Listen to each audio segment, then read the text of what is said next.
How can Vic Fangio snap his September streak of ignominy and for the first time as head coach of the Denver Broncos, notch a win in the standings in the first month of the season? That's a question with many answers. If the Broncos can secure these three keys to victory, this team will start off the 2021 campaign 1-0 and get that September monkey off Fangio's back. Number 1, start fast. This team has failed the past 4 seasons because it has struggled to start games off hot, which trickles down to the standings. If the Broncos can establish some momentum early on, both sides of the ball, it'll go a long way towards squeezing the life out of an embattled New York Giants squad already limping from wounds sustained by the injury bug.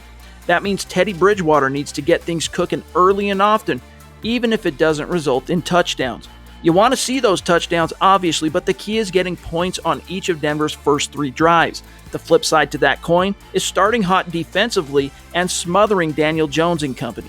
Considering the return of Von Miller to the edge and the new additions made to the secondary, if Fangio can't scheme this unit to a momentous start against the Giants, it could be a harbinger of disappointment to come. Number 2, control the trenches. It goes beyond just establishing the run offensively. The Broncos have to control the point of attack on both sides of the ball. That means stopping the run and getting after the quarterback while also protecting Bridgewater as much as anything. In the same way that the low man wins in the game of football, the team that dictates the line of scrimmage emerges victorious more often than not. The Broncos have the horses to lock down the trenches, but the men on the headset will be just as complicit in the outcome of that objective as the players. Number 3, harass the quarterback.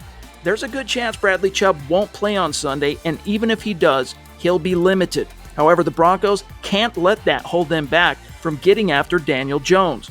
Like most quarterbacks, Jones is prone to making some bad decisions with the ball when he's under duress, so the onus falls on Miller and company to really turn the screws and force the third-year signal caller into a few facepalm moments. Jones will throw the ball to the opposite team when pressured, and he has a penchant for playing loosey-goosey with the ball in the pocket, giving Miller the chance to reprise his infamous strip-sacking style as depicted in the Broncos Super Bowl 50 championship.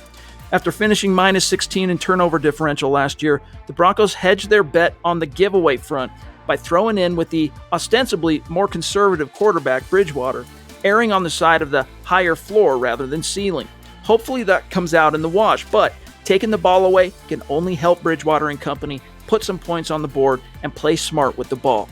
The team that turns the ball over least typically wins in the NFL. This week, it needs to go beyond that. The Broncos have to take the ball away at least twice, and Bridgewater needs to convert those turnovers into points. For Mile High Huddle, I'm Chad Jensen.